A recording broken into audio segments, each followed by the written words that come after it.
프랑스가 쇠퇴하고 있는 것이 아닙니다. 미래가 이미 프랑스를 떠나버린 것이지요. 뛰어난 젊은이들이 조국을 등지는 것은 가난 때문이 아닙니다. 그들은 더 이상 프랑스에 남아 그 어떤 위대한 것도 창조할 수 없으리라 믿기 때문입니다. 진정한 충격은 한국이 얼마나 강력한가에 있지 않습니다. 프랑스 엘리트 계층의 후손들마저도 자신의 역사를 등지고 다른 나라에서 미래를 찾으려 할 때, 우리는 비로소 인정할 수밖에 없습니다. 무언가가 돌이킬 수 없이 사라지고 있다는 것을 말입니다. 이 지경에 이르러서는 이미 누가 떠날 것인가의 문제가 아닙니다. 프랑스 땅에서 사라지고 있는 것은 과연 사람인가 아니면 신념 그 자체인가 하는 물음만이 남을 뿐입니다. 저는 장피에르 모로라고 합니다. 이 이름은 제 서재에 빛바랜 양장본 책들과 창밖 오스만 건축물의 변함없는 회색 지붕처럼 마치 지난 시대의 유물 같습니다. 저는 한때 프랑스 외교부의 고위 관리였습니다. 쾌도르세에서 반평생을 보내며 각국의 정치인, 학자, 예술가들과 교류했고 프랑스의 문화적 영향력과 국제적 위상을 드높이는 데 힘썼습니다. 은퇴 후에는 컨설턴트이자 칼럼니스트가 되어 각종 살롱과 저널에서 우리가 자랑스럽게 여기는 전통, 즉 역사와 철학, 예술 위에 세워진 위대함의 정의를 옹호해왔습니다. 제 세상은 루브르 박물관의 회랑 기둥들, 소르본 대학의 토론소리, 그리고 보르도 와인의 복합적인 향기로 이루어져 있었습니다. 견고하고 우아하며 영원할 것이라 믿었지요. 제 조카 루카스로부터 전화가 걸려오기 전까지는 말입니다. 그 전화 한 통이 제 견고한 세계에 깊이를 알 수 없는 균열을 내었습니다. 우리는 지금 위기에 처해 있습니다. 하지만 그것은 여러분이 신문 헤드라인에서 읽는 그런 위기가 아닙니다. 실업률의 미미한 변동이나 재정 적자를 둘러싼 또 다른 논쟁과는 무관합니다. 이 위기는 소리 없이, 그러나 근본부터 뒤흔들고 있습니다. 경제적 차원이 아닌 신념의 차원에서 벌어지는 위기입니다. 그 이름은 바로 미래가 주소를 바꿨다입니다. 한 국가가 가장 자랑스러워하는 젊은 인재들, 즉 이 유산을 물려받아 빛내야 할 후계자들이 체계적으로, 조직적으로 먼 곳으로 시선을 돌리고 더 이상 자신의 조국을 포부를 펼칠 최고의 무대로 여기지 않을 때 이것은 단순한 두뇌 유출이 아닙니다. 이는 더욱 심층적인 배반이며 국가의 서사에 대한 집단적인 불신임 투표입니다. 그들이 떠나는 것은 무엇인가로부터 도망치기 위함이 아니라 무엇인가를 좇기 위함입니다. 이곳에서는 더 이상 느낄 수 없는 가능성, 성장에 대한 약속을 찾아 떠나는 것이지요. 프랑스를 대표하는 가문들, 즉 그 이름 자체가 권력, 부, 지식의 계승과 동의어인 성씨들의 자손들마저도 짐을 꾸려 서울, 싱가포르 혹은 텔아비브를 다음 인생의 행선지로 삼기 시작할 때 저는 비로소 소스라치게 놀라며 이 위기가 우리 민족 정신의 가장 핵심적인 부분에까지 도달했음을 깨달았습니다. 그것이 흔드는 것은 한 국가가 존재하기 위한 근간, 즉 미래에 대한 상상력인 것입니다. 모든 것을 바꿔놓은 그 전화는 전형적인 파리의 가을 오후에 걸려왔습니다. 햇살이 제 책상에 나른하게 쏟아지고 낡은 종이와 커피가 섞인 안심되는 향기가 공기 중에 감돌았습니다.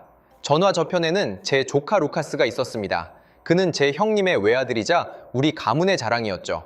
파리정치대학을 수석으로 졸업했는데 그것은 우리 9세대의 눈에 권력의 전당으로 가는 필수 코스였습니다. 모두가 그의 미래 궤적이 로마 도로처럼 선명하리라 생각했습니다. 국립행정학교 ENA에 들어가 승승장구하여 다음 장관, 대사 혹은 다국적 기업의 시, 이 5가 될 것이라고 말이죠. 그는 우리 시스템의 가장 완벽한 산물이자 가장 굳건한 신봉자였습니다. 삼촌, 그의 목소리는 차분했지만 그 차분함 속에는 제가 한 번도 들어본 적 없는, 결코 거스를 수 없는 단호함이 배어 있었습니다. 결정했어요. 졸업하면 서울로 갈 거예요.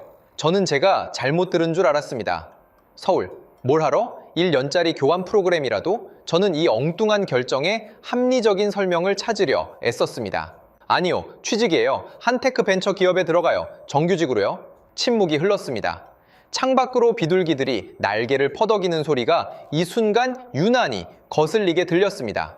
제 머릿속은 텅 비었고 충격, 의아함, 심지어 배신감에 가까운 분노까지 온갖 감정들이 뒤섞였습니다.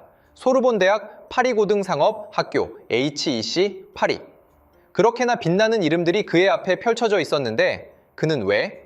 우리 세대의 인식 속에서는 그저 김치, 한국 드라마, 그리고 삼성 휴대폰만을 의미하는 곳을 선택했단 말인가? 예, 루카스, 저는 화난 완고한 늙은이가 아니라 이성적인 어른처럼 들리도록 애쓰며 목소리를 가다듬었습니다. 정말 신중하게 생각한 거니 너의 뿌리는 여기 있고 너의 인맥도 여기 있어. 프랑스가 너에게 제공할 수 있는 플랫폼은 세상 어느 곳과도 비교할 수 없어. 역사, 문화, 영향력. 이런 것들은 돈으로 가치를 매길 수 없는 것들이야.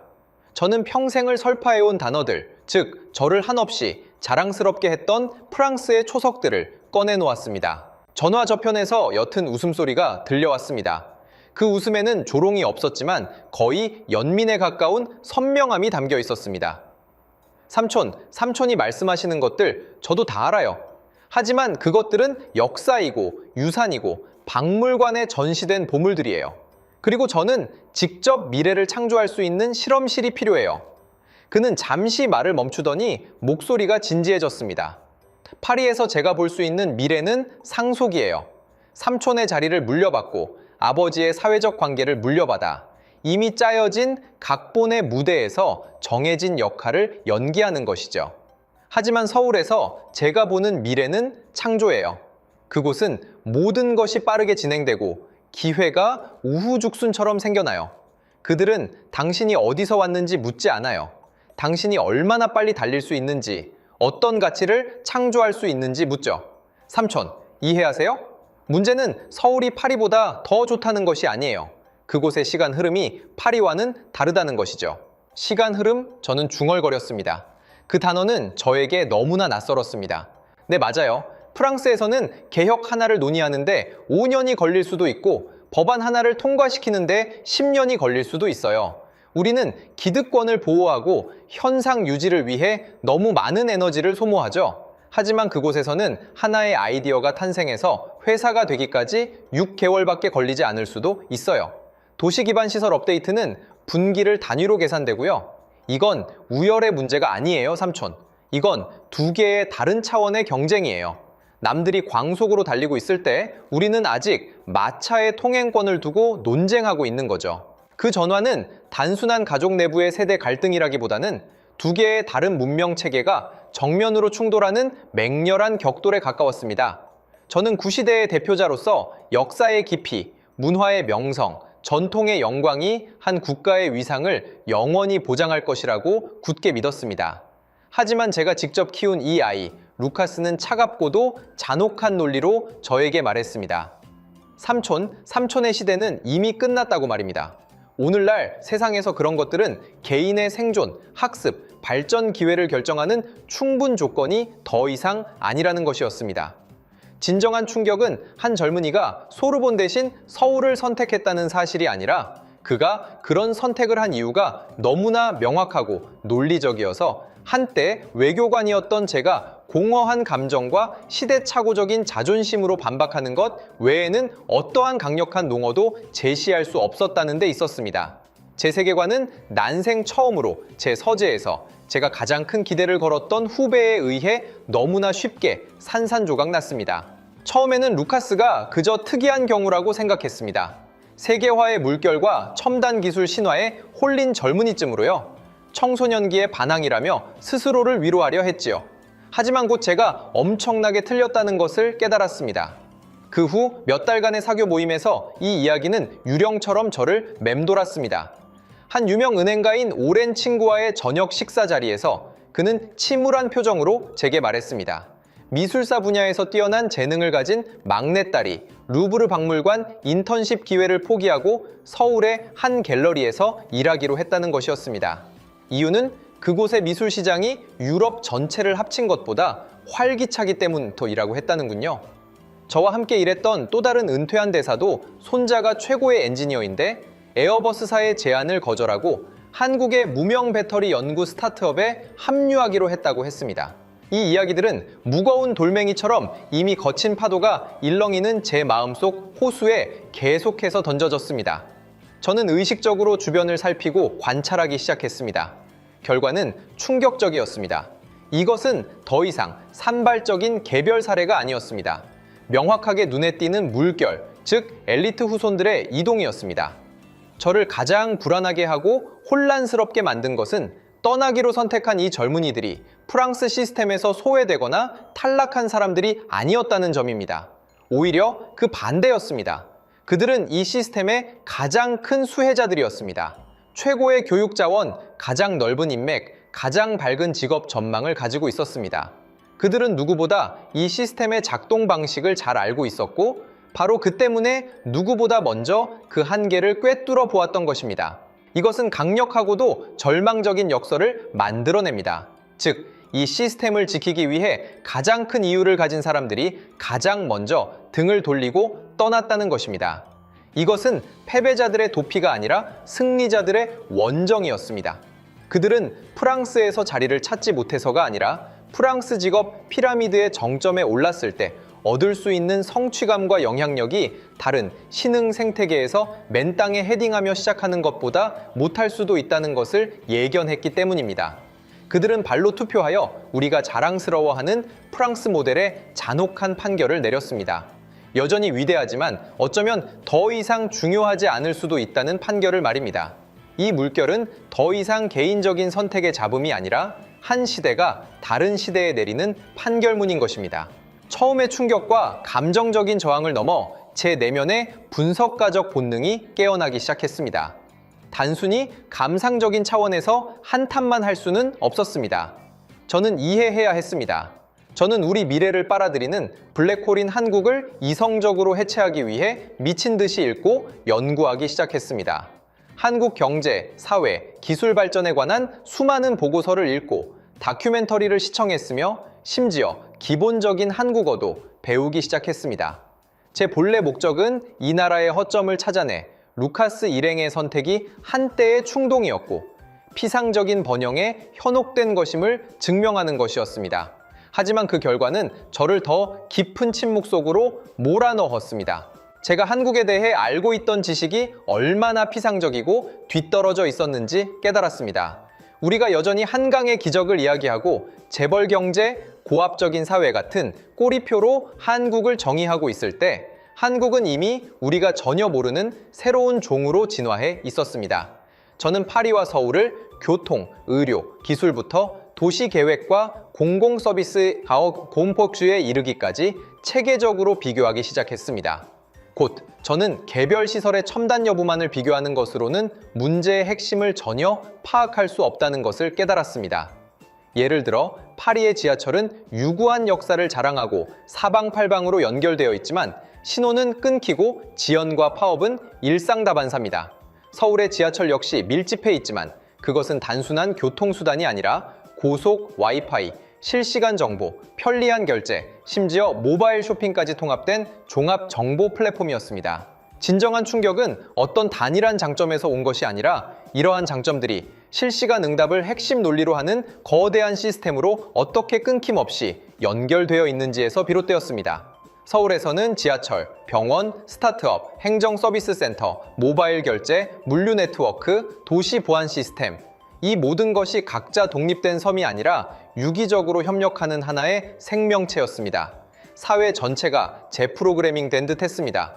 목표는 단 하나, 시간을 최대한 절약하고 불필요한 마찰을 줄이며 모든 사회 구성원에게 기회를 더 빠르게 창조해주는 것이었습니다.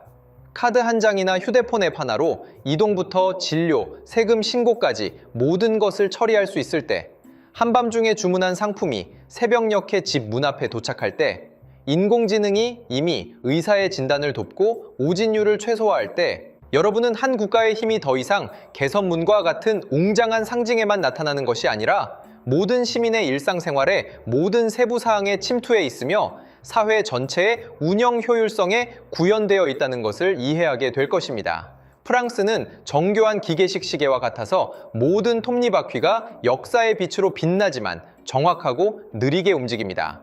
반면 한국은 스마트워치와 같아서 시간만 알려주는 것이 아니라 실시간으로 심박수를 모니터링하고 최적의 경로를 계획하며 언제든지 다음 버전의 운영체제를 다운로드할 준비가 되어 있습니다. 이러한 발견들로 숨 막혀 할 때 더욱 충격적인 사실이 드러났습니다. 정부 부처에 남아있는 몇몇 오랜 친구들을 통해 저는 엄격하게 비밀로 유지되던 정보를 알게 되었습니다. 프랑스 정부 내부에 이미 여러 개의 비밀 연구 그룹이 설립되어 한국의 여러 분야를 벤치마킹하고 있다는 것이었습니다. 디지털 정부 구축부터 첨단 산업 육성 정책, 그리고 교육 시스템 개혁 방향에 이르기까지 프랑스의 최고 설계자들은 대중 앞에서는 여전히 프랑스 예외주의의 깃발을 높이 들었지만 비공개적으로는 이미 한국을 진지하게 연구하고 심지어 모방해야 할 대상으로 여기고 있었습니다. 이 발견은 순식간에 사건의 성격을 바꿔놓았습니다. 더 이상 저 개인이나 우리 작은 집단의 기우가 아니었습니다. 제 관찰과 우려가 시대에 뒤떨어진 엘리트의 감성적인 한탄이 아니라 우리 국가의 권력 핵심부조차 이미 잘 알고 있었지만 감히 대중에게 공표하지 못했던 잔혹한 현실임을 증명한 것입니다. 그들은 모두 알고 있었던 것이죠. 우리의 공공서비스 시스템이 비효율적이고 우리의 혁신 생태계가 활력이 부족하며 우리가 미래를 결정할 많은 핵심 경쟁에서 뒤처져 있다는 것을 말입니다. 하지만 그들은 침묵을 택했습니다. 이런 침묵은 뒤처짐 자체보다 더 무서웠습니다. 그것은 우리의 가장 큰 위기가 병들었다는 것을 모르는 것이 아니라 진단서를 받아들고도 그 보잘것없는 자존심을 지키기 위해 병을 인정하기를 거부하고 심지어 국민에게 진실을 알리려 하지 않는다는 것을 의미했습니다. 우리는 한때 우리가 경시했던 나라로부터 배워야 한다는 사실을 인정하는 것이 위대한 문명으로서의 국본을 흔들까봐 두려워했습니다. 그래서 국가 전체가 집단적인 정신분열증에 빠져들었습니다. 공개적인 담론에서는 우리가 여전히 세계의 중심이지만 문을 걸어 잠근 의사결정 회의에서는 은밀히 동양의 프랑스가 되는 방법을 연구하고 있었던 것입니다. 이런 거대한 괴리감에 저는 등골이 오싹했습니다. 한 국가가 체계적으로 내부적으로 거짓말을 시작할 때 진정한 쇠퇴도 멀지 않은 것입니다. 저는 더 이상 이런 강 건너 불구경식 불안감과 간접 정보가 주는 불확실성을 견딜 수 없었습니다. 직접 눈으로 확인해야 했습니다. 가족과 친구들에게 한국으로 여행을 간다고 말했습니다. 대부분은 이해하지 못하며 저 같은 구식 문인이 가야 할 곳인 피렌체나 교토 같은 곳에는 왜 가지 않느냐고 물었습니다. 저는 구체적인 설명을 많이 하지 않았습니다. 저 자신도 이 여행의 동기가 여행이라는 두 글자만으로는 설명될 수 없다는 것을 잘 알고 있었기 때문입니다. 그것은 오히려 검증 혹은 수회에 가까웠습니다. 저는 배우려는 자세로 간 것이 아니었습니다. 오히려 제 마음속 깊은 곳에는 이전의 모든 연구 결과와 루카스의 주장을 뒤집을 증거를 찾으려는 거의 편집증적인 갈망이 있었습니다. 그 완벽한 시스템의 균열을 직접 보고 고도 성장에 가려진 혼란과 모순을 보아서 우리의 느리고 우아한 프랑스의 방식이 더 인간적이고 지속 가능한 길임을 증명해야 했습니다. 제 이번 방문의 목적은 창문을 여는 것이 아니라 이미 저를 불안하게 만들던 그 문을 닫는 것이었습니다. 직접적인 경험을 통해 흔들리는 제 세계관을 재건해야 했습니다. 제 여정은 서울 인천국제공항에 발을 들여놓는 순간부터 끊임없이 충격을 받고 끊임없이 뒤집히는 고난의 연속이 될 운명이었습니다. 파리드골 공항에서는 우아함과 혼란이 뒤섞인 특유의 분위기에 익숙해져 있었습니다. 끝없는 줄, 때로는 친절하고 때로는 불친절한 입국 심사 직원, 모호한 안내판, 그리고 마치 영원히 최종 호출만 하는 듯한 방송 소리. 이 모든 것이 우리 삶의 일부였고 심지어 우리는 그 안에서 프랑스식 여유를 맛보는 법을 배웠습니다. 그러나 제가 인천에 착륙하자마자 이러한 여유는 즉시 우스꽝스럽게 느껴졌습니다. 비행기에서 내리는 순간부터 보이지 않지만 어디에나 존재하는 질서감이 저를 감쌌습니다. 안내판은 명확하고 간결했으며 여러 언어로 되어 있어 길을 잃을 가능성이 거의 없도록 설계되어 있었습니다. 바닥에는 환승객, 입국객 등 다양한 여행객의 필요에 맞춰 색깔별 안내선이 깔려 있었습니다. 저는 거의 생각할 필요 없이 발밑의 선을 따라가기만 하면 몸이 자동으로 가야 할 곳으로 안내되었습니다. 진정한 충격은 입국 심사대에서 일어났습니다. 제 기억 속에서는 늘 많은 시간과 인내를 요구하는 관문이었습니다. 하지만 인천에서 제가 본 광경은 전혀 달랐습니다. 자동 입국 심사대가 줄지어 조용히 서 있었고 긴 줄은 거의 찾아볼 수 없었습니다. 안내에 따라 여권을 스캐너에 올리고 지문을 등록했는데 이 모든 과정이 1분도 채 걸리지 않았습니다. 입국 심사관과의 아무런 대화도 없었고 도장도 없었으며 단지 맑고 경쾌한 전자음만이 들린 후 문이 열렸습니다. 저는 제가 합법적으로 이 나라에 들어왔다는 사실이 믿기지 않아 잠시 멍하니 서 있었습니다. 뒤를 돌아보니 제 뒤의 인파는 효율적인 처리 시스템에 의해 빠르게 분해되는 강물처럼 소리 없이 꾸준히 공항 대합실로 흘러들고 있었습니다. 수화물 수취 과정도 마찬가지였습니다. 거대한 전자 스크린에는 항공편 정보, 수화물 수취대 번호, 예상 대기 시간이 초 단위로 실시간으로 업데이트되고 있었습니다. 저는 앉을 곳을 찾기도 전에 제 여행 가방이 수취대에 나타나는 것을 보았습니다. 비행기에서 내려 공항 도착 홀을 벗어나기까지 시계를 확인해 보니 총 20분도 채 걸리지 않았습니다. 드골 공항에서는 이 과정이 보통 1시간, 때로는 그 이상 걸렸을 것입니다. 그 20분은 저에게 단순히 40분을 절약한 의미 이상이었습니다. 그것은 마치 강펀치처럼 제가 오랫동안 구축해왔던 국가 역량에 대한 인식에 정면으로 강타했습니다. 제 세계관에서 한 국가의 힘은 군대, 외교력, 문화유산, UN 안전보장이사회 상임이사국 자격 같은 것으로 대변되었습니다. 하지만 여기 인천공항에서 저는 처음으로 완전히 새로운 형태의 힘, 즉 조직의 예술을 이토록 생생하게 느꼈습니다. 이 힘은 화려하거나 과시적이지 않지만 극도로 복잡하고 거대한 시스템을 질서정연하게 정돈하여 그 안에 있는 모든 사람이 최상의 원활함과 존중감을 느끼게 만듭니다. 이 힘은 분명한 메시지를 전달합니다. 이 나라는 당신의 시간을 존중하고 당신의 경험을 소중히 여깁니다. 웅장한 건물이나 화려한 미사역으로 자신의 강함을 선포하는 것이 아니라 수많은 사람들에게 마찰 없는 효율적인 서비스를 제공함으로써 그것을 증명합니다. 저는 갑자기 세계의 게임 규칙이 바뀌었음을 깨달았습니다. 과거에는 무엇을 가지고 있는가로 한 나라를 평가했습니다. 예를 들어 우리는 루브르 박물관과 에펠탑을 가지고 있습니다. 하지만 미래에는 무엇을 해낼 수 있는가가 평가 기준이 될 것입니다. 예를 들어 한 국가가 한 여행객을 국경을 통과시키는데 얼마나 걸리는가? 한 시민이 공공 서비스를 받기까지 얼마나 걸리는가? 혁신적인 아이디어를 실행에 옮기는데 얼마나 걸리는가? 이 새로운 평가 체계에서는 자랑스러운 유산이 때로는 업데이트와 혁신의 무거운 짐이 되기도 합니다. 세계의 저울은 더 이상 역사의 공적에 기대어 잠만 자는 나라들을 선호하지 않습니다.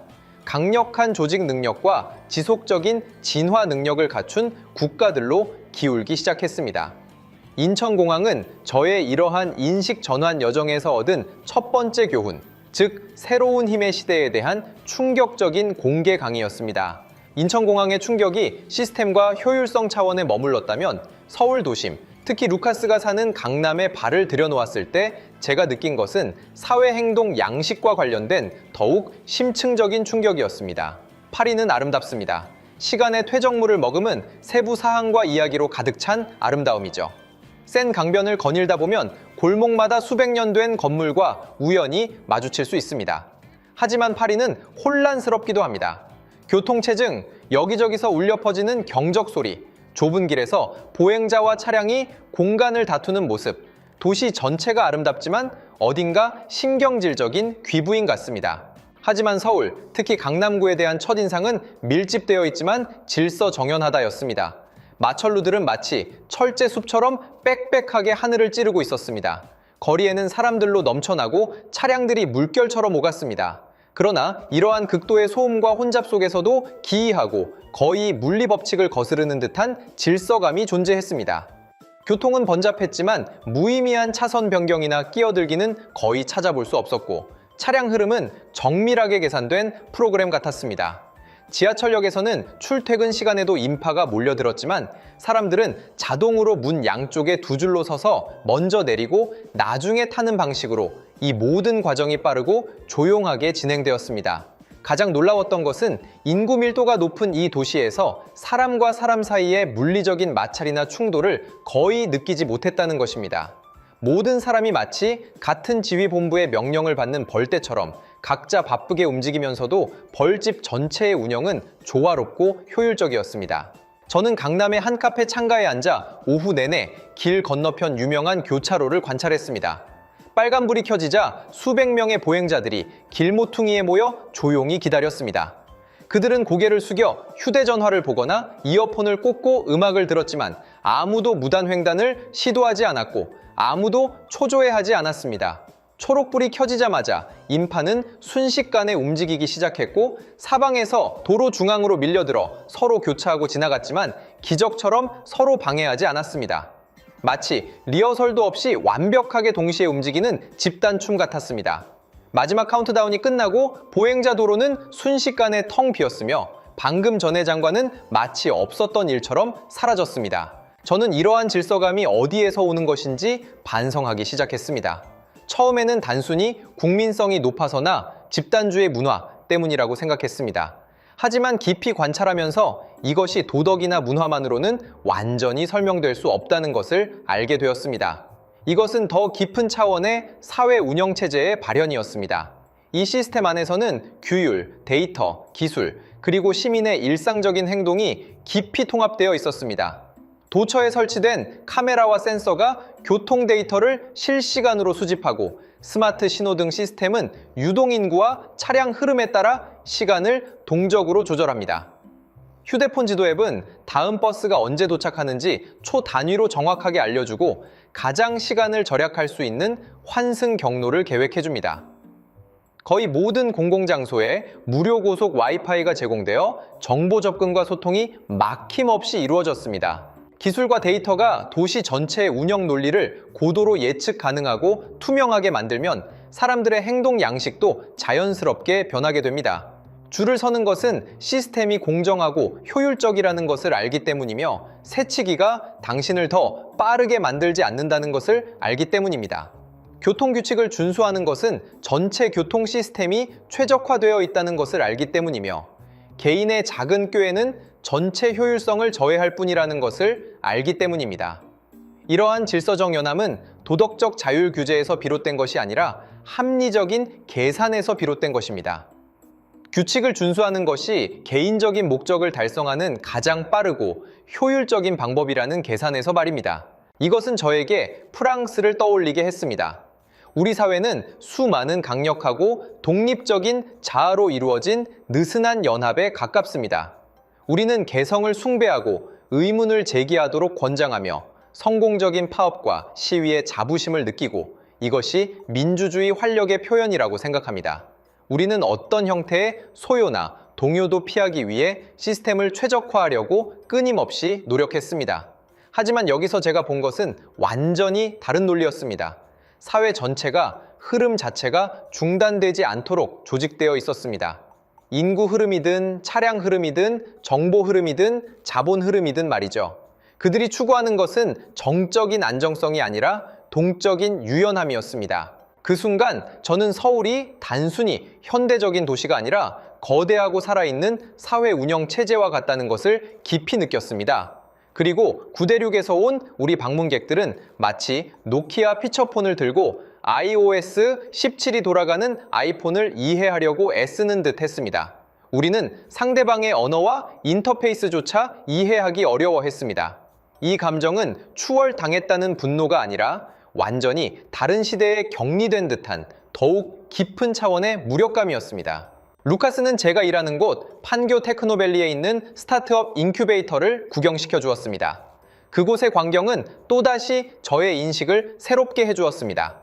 프랑스에서 창업을 이야기할 때 떠오르는 이미지는 대개 열정 넘치는 몇몇 젊은이들이 차고에서 코드를 짜는 모습으로 그들의 이야기에는 낭만주의적 색채와 개인 영웅주의가 가득합니다. 하지만 이곳에서 제가 본 것은 미래의 산업화된 생산이라는 완전히 다른 광경이었습니다. 인큐베이터 전체는 사무 공간이라기보다는 고속으로 움직이는 미래 생산 라인 같았습니다. 수백 개의 스타트업이 오픈형 워크스테이션에 빼곡히 들어차 있었고 공기 중에는 커피, 코드, 그리고 거의 광기 어린 에너지가 넘쳐 흘렀습니다. 제가 본 것은 모두 젊은 얼굴들이었습니다. 그들은 캐주얼한 티셔츠와 후드티를 입고 있었지만 나이에 어울리지 않는 집중력과 날카로운 눈빛을 지니고 있었습니다. 루카스는 이곳에서 회사의 평균 수명이 18개월에 불과할 수 있다고 말했습니다. 빠르게 성장하여 다음 투자 유치를 받거나 빠르게 실패하고 창업자들은 경험을 가지고 다른 회사에 합류하거나 즉시 다음 프로젝트를 시작하는 방식이었습니다. 저는 그중 몇몇 회사의 CEO들과 이야기를 나누었습니다. 그들의 평균 연령은 30세 미만이었지만 글로벌 시장, 공급망 관리, 인공지능 알고리즘에 대해 이야기할 때는 마치 노련한 베테랑 같았습니다. 가장 놀라웠던 것은 그들의 사고방식이었습니다. 그들 중 누구도 목표 시장을 한국 국내에만 한정하지 않았습니다. 첫날부터 그들의 사업 계획서는 전 세계를 향하고 있었습니다. 그들은 한국어, 영어, 일본어, 심지어 스페인어 버전의 앱을 동시에 개발했습니다. 그들이 목표로 삼는 것은 한국 내 경쟁자가 아니라 실리콘밸리나 선전의 거대 기업들이었습니다. 이러한 야망 뒤에는 강력하고 체계적인 지원이 있었습니다. 정부는 저금리 대출과 무료 사무 공간을 제공했습니다.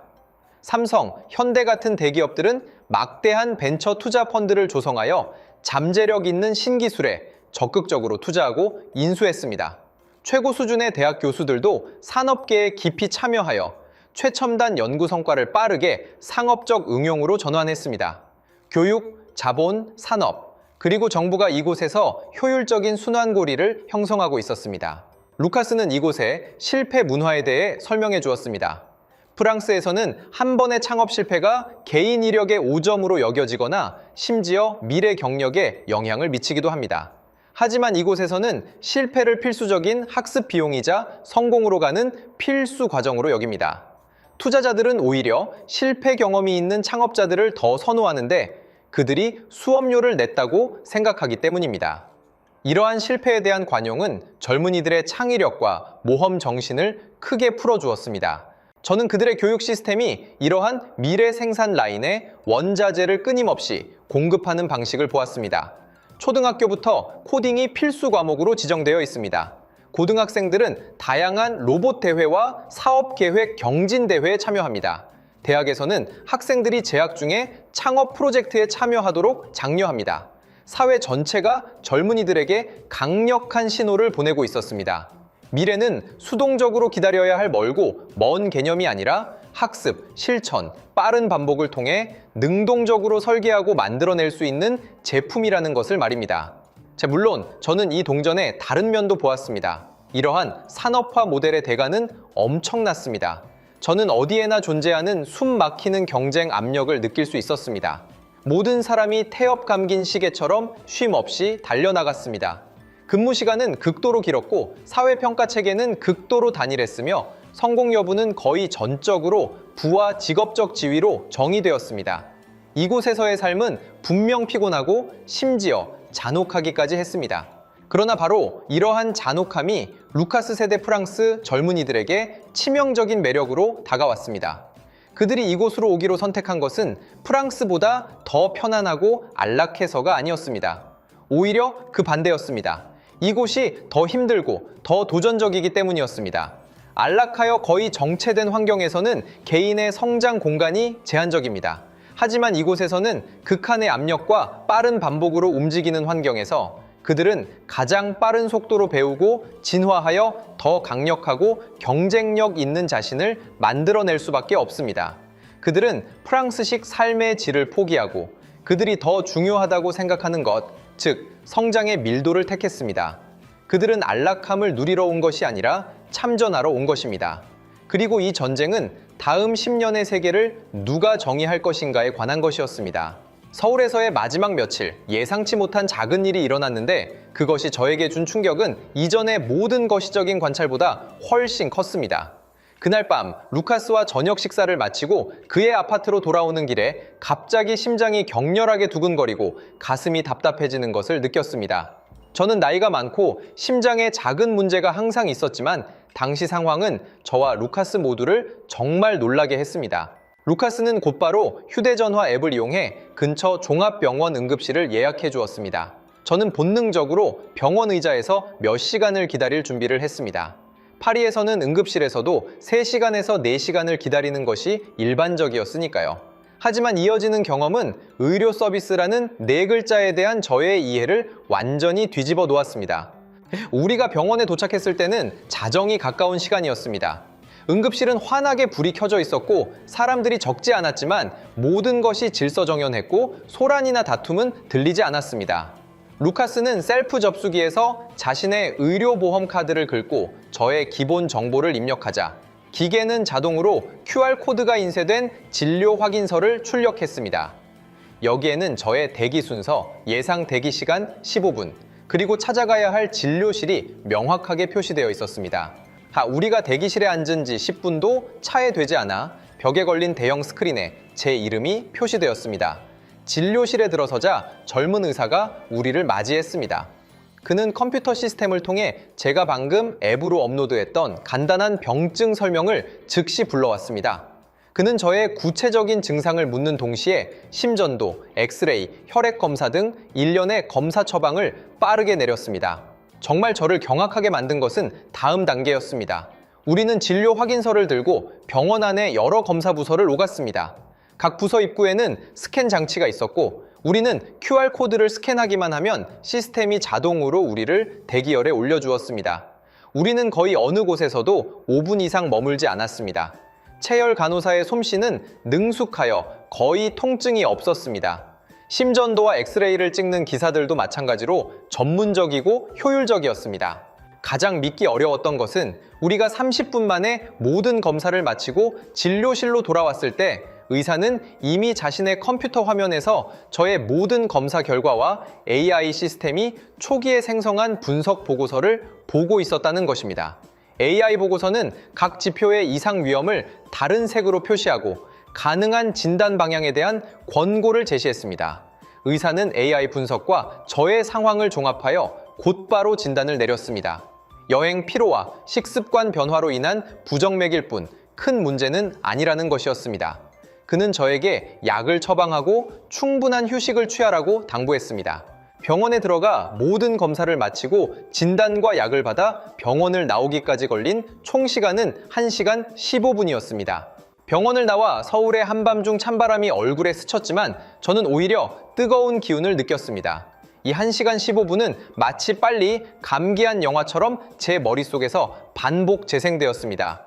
저는 프랑스에서 제 주치의가 전문 검사를 예약해주기 위해 비서와 여러 번 전화화로 소통해야 했던 기억, 병원에 갈 때마다 두툼한 과거 진료 기록을 들고 다녔던 기억, 그리고 검사 결과를 기다리는데 보통 며칠에서 일주일이 걸렸던 기억을 떠올렸습니다. 이번 경험이 저에게 준 충격은 기술과 효율성의 차원을 넘어 공정성에 대한 더욱 근본적인 철학적 사유로 승화되었습니다.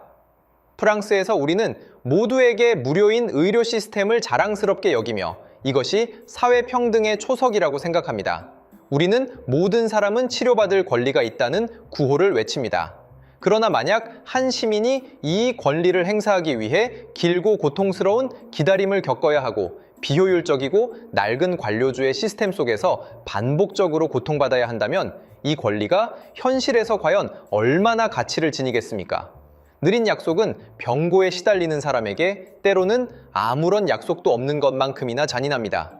반면 서울의 이 병원에서는 완전히 다른 방식으로 평등이 실현되는 것을 보았습니다. 그것은 도덕적 구호에 의존하는 것이 아니라 강력한 기술과 관리 시스템에 의존했습니다. 대기 시간을 최대한 줄이고 절차를 간소화하며 진단 정확도를 높임으로써 이 시스템은 빈부귀천을 막론하고 모든 사람이 신속하게 고품질의 의료 서비스를 받을 수 있도록 했습니다. 이곳에서 평등은 더 이상 추상적인 정치적 개념이 아니라 명확하게 감지될 수 있는 구체적인 경험이었습니다. 그것은 더 이상 모든 사람이 줄 설 권리가 있다가 아니라 모든 사람이 더 이상 무의미한 줄을 견딜 필요가 없다는 것이었습니다. 그 순간 저는 우리가 자랑스러워하는 복지국가 모델, 20세기의 금과옥조로 여겨졌던 위대한 이상이 21세기의 기술과 효율성 앞에서 이토록 취약하고 창백하게 느껴진다는 것을 깨달았습니다. 저는 갑자기 비극적으로 깨달았습니다. 진정한 사회 진보는 어쩌면 얼마나 아름다운 약속을 하느냐에 있는 것이 아니라 그 약속들을 최소한의 비용과 가장 빠른 속도로 모든 보통 사람의 손에 전달할 수 있는 능력에 있다는 것을 말입니다. 그리고 전달 능력에 관한 이 경쟁에서 우리는 이미 한참 뒤처져 있는 듯 했습니다. 호텔로 돌아온 그 깊은 밤, 저는 잠을 이루지 못했습니다. 한국에서 겪었던 모든 경험들, 즉 효율적인 공항, 질서 정연한 도시, 활기찬 스타트업 생태계, 그리고 방금 겪은 의료 충격은 수많은 퍼즐 조각처럼 제 머릿속에서 빠르게 회전하고 충돌하며 마침내 제 의식 깊은 곳에 완전하고도 잔혹한 그림으로 맞춰졌습니다. 저는 결국 제가 틀렸다는 것을 깨달았습니다. 저는 처음부터 질문을 잘못했습니다. 이 여행의 목적은 프랑스와 한국을 비교하고 우리가 지지 않았다는 것을 증명하려는 것이었습니다. 하지만 지금 저는 이것이 애초에 같은 경기장에서 벌어지는 시합이 아니라는 것을 깨달았습니다. 우리와 그들은 심지어 같은 게임을 하고 있지 않았습니다. 우리 프랑스는 여전히 역사와 문화적 우월감에 기반한 재고 사고방식에 젖어 있습니다. 우리는 부유하지만 늙은 귀족처럼 웅장한 조상의 저택을 유지 보수하는 데 막대한 에너지를 쏟고 벽에 걸린 빛바랜 명화 한 점 한 점에 자부심을 느낍니다. 우리 사회 모델은 기존의 부, 지위, 전통을 보호하도록 설계되었으며 핵심 목표는 안정 유지와 상실 방지입니다. 우리의 모든 개혁은 어떤 집단의 이익도 침해하지 않으려 조심스럽게 진행되었고 그 결과 사회 시스템 전체가 점점 더 경직되고 운영 마찰 계수가 커졌습니다.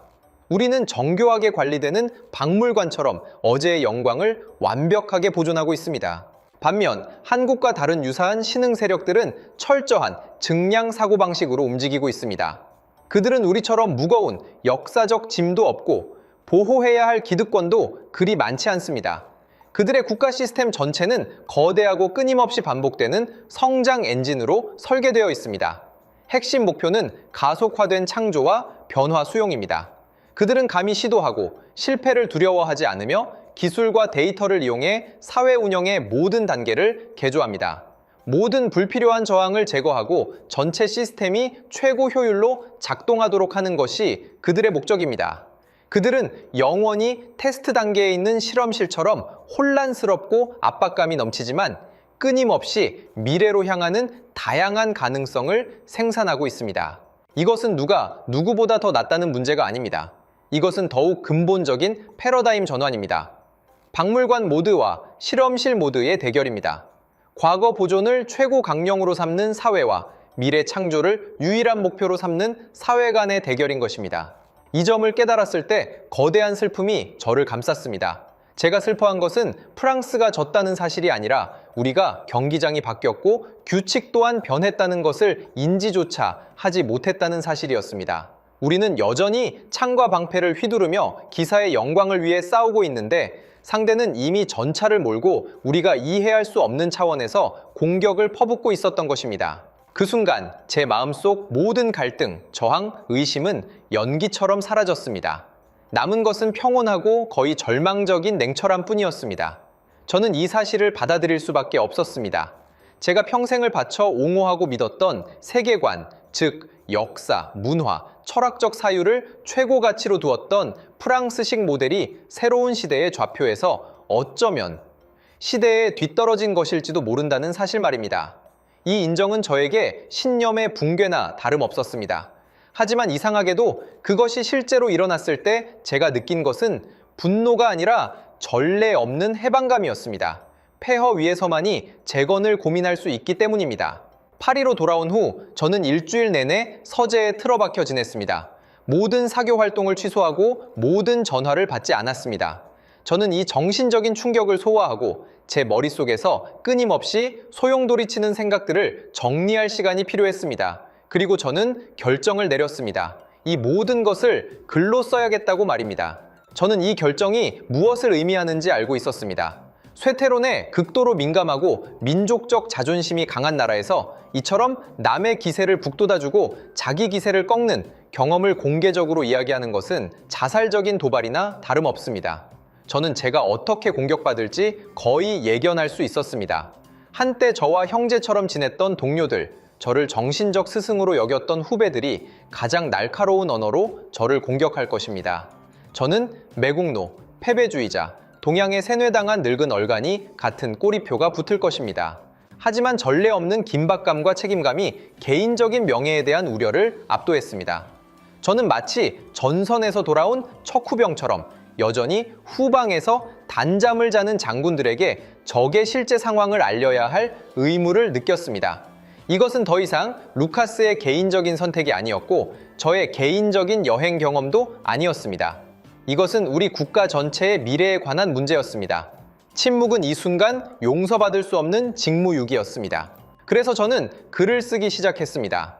글자들은 전례 없는 속도로 제 손가락 끝에서 흘러나왔습니다. 저는 화려한 미사여구도 거창한 이론적 분석도 사용하지 않았습니다. 저는 그저 침착하게 객관적으로 제가 본 모든 것과 그것이 저에게 준 내면의 충격을 기록했습니다. 인천공항의 숨막히는 효율성부터 강남거리의 질서정연한 인파까지, 판교 테크노밸리의 산업화된 미래 생산 라인부터 서울병원의 파격적인 진료 경험까지 저의 당혹감, 충격, 저항, 그리고 최종적인 깨달음을 종이 위에 가감없이 드러냈습니다. 이 글은 시사평론이라기보다는 개인적인 고백서, 제가 반평생 동안 믿어왔던 모든 것에 대한 공개적인 작별 인사였습니다. 저는 이 글을 미래는 파리에 없다고 명명했습니다. 이 글은 프랑스의 한 시사 주간지에 실렸습니다. 그리고 예상대로 폭풍이 몰아쳤습니다.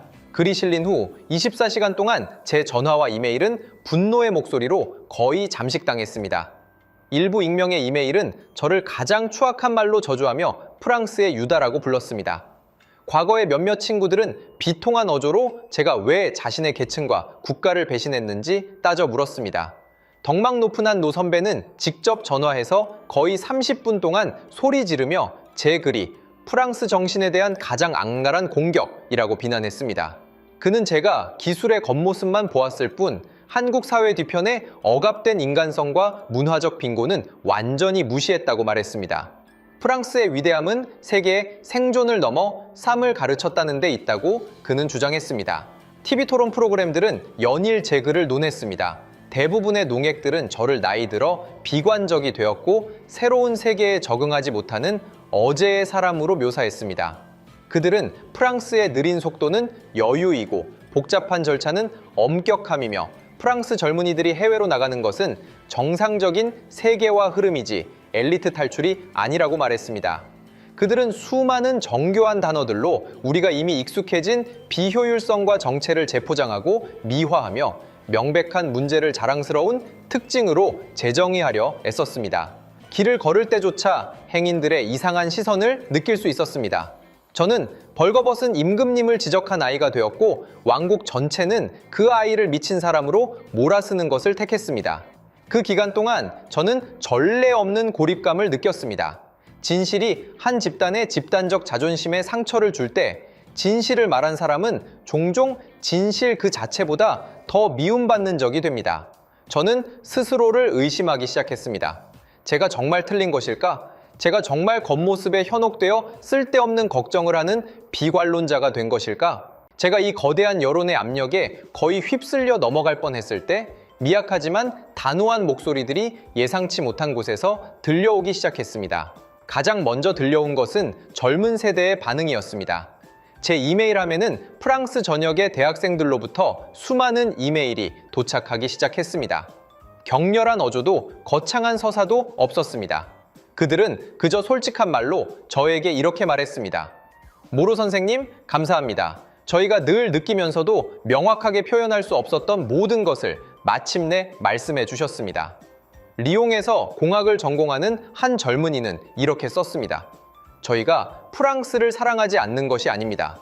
하지만 저희의 삶이 끝없는 기다림과 내부 소모 속에서 낭비될까봐 더욱 두렵습니다. 보르도에서 미술을 공부하는 한 여학생은 이렇게 말했습니다. 저희 세대는 어릴 때부터 프랑스가 세계의 중심이라고 배웠습니다. 하지만 인터넷을 통해 실제 세상을 보았을 때 저희가 느낀 것은 엄청난 상실감과 불안감이었습니다. 이 젊은이들의 목소리는 미약했지만 마치 빗줄기처럼 저를 둘러싼 어둠을 꿰뚫었습니다. 저는 제가 혼자가 아니라는 것을 깨달았습니다.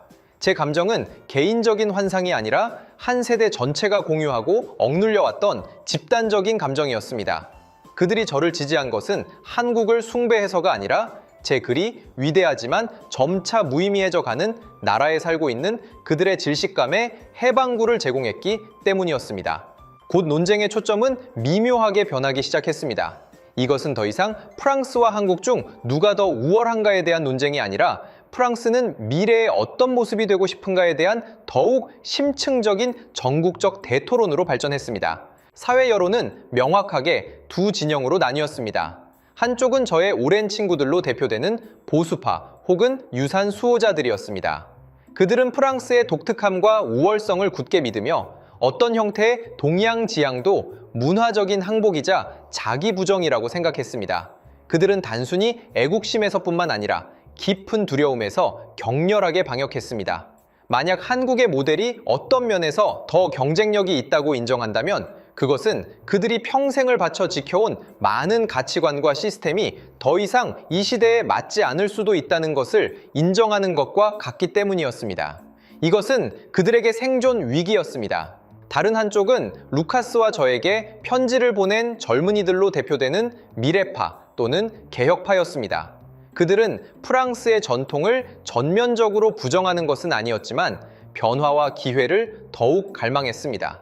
그들은 과거의 영광에만 집착하고 현실 문제를 외면하는 진부한 이야기들에 지쳐 있었습니다. 그들은 제 견해를 지지했는데 이를 계기로 진정하고 심오한 사회 변화를 추진하기를 바랐기 때문이었습니다. 그들은 프랑스가 역사의 짐을 벗어던지고 이 빠르게 변화하는 세상을 더욱 겸손하고 개방적으로 배우고 적응하기를 원했습니다. 제 글이 촉발한 이 사회적 갈등의 본질은 세대 간의 전쟁이었습니다. 한쪽은 어제의 세상을 필사적으로 지키려 하는 과거의 세대였고 다른 한쪽은 내일의 세상을 간절히 포용하려는 미래의 세대였습니다. 그리고 논쟁의 핵심은 더 이상 한국이 아니라 프랑스 자신의 영혼이었습니다. 우리는 존경받지만 점점 고립되어가는 박물관으로 계속 남을 것인가? 아니면 용기를 내어 활기찬 실험실로 스스로를 재창조할 것인가? 처음에는 이 논쟁이 프랑스 역사상 수많은 논쟁처럼 끝없는 논의와 상호 비난 속에서 결국 흐지부지 될 것이라고 생각했습니다. 하지만 저는 한 편의 글 혹은 공개된 진실이 일으킬 수 있는 연쇄 반응을 과소평가했습니다. 사회적 논쟁이 절정에 달했을 때 진정으로 영향력 있는 인사들이 등 떠밀려 등장하기 시작했습니다. 프랑스의 몇몇 명문 비즈니스 스쿨들은 아시아 혁신 모델에 대한 강좌를 개설하고 한국 대학들과 새로운 교환 학생 프로그램을 구축하겠다고 가장 먼저 발표했습니다. 몇몇 대규모 다국적 기업의 시, 이 오들은 공개 석상에서 전례 없이 신중한 어조로 프랑스가 디지털 전환과 운영 효율성 측면에서 아시아 경쟁국들과 존재하는 격차에 대해 언급하기 시작했습니다. 그들은 더 이상 과거처럼 높은 세금과 경직된 노동법만을 불평하는 것이 아니라 기업 자체의 관리 및 혁신에 대한 나태함을 반성하기 시작했습니다. 가장 큰 변화는 정부 내부에서 일어났습니다. 공식 대변인은 여전히 프랑스 모델의 회복력을 강조했지만 실제 행동은 조용히 변화하고 있었습니다. 경제부는 대표단을 조직하여 서울, 싱가포르 등으로 저자세로 시차를 떠나기 시작했습니다. 교육부 장관 또한 초중등 스템 과학, 기술, 공학, 수학, 교육 강화를 목표로 하는 개혁 계획을 발표했습니다. 이러한 변화들은 느리고 단편적이었지만 전달하는 신호는 분명했습니다. 오만과 자만으로 쌓아 올린 높은 벽에 균열이 생기기 시작했다는 것을 말입니다. 한 국가가 진정으로 변화하기 시작하는 순간은 종종 어떤 위대한 영감을 받아서가 아니라 추월당했다는 수치심을 더 이상 피할 수 없기 때문입니다. 점점 더 많은 기업이 글로벌 시장에서 고전을 면치 못하고 점점 더 많은 부모가 자녀들이 고향을 떠나 다른 곳으로 가기를 원하며 사회 전체가 시대에 뒤떨어졌다는 불안감에 휩싸일 때 비로소 현상 유지를 하려는 타성이 깨지게 됩니다. 변화의 동력은 결코 미래에 대한 아름다운 상상에서 비롯되는 것이 아니라 현재의 공영을 더 이상 견딜 수 없기 때문에 생겨나는 것입니다. 자부심이 더 이상 배를 채우지 못하고 미래의 입장권을 살 수 없을 때 학습은 유일하게 남은 선택이 됩니다.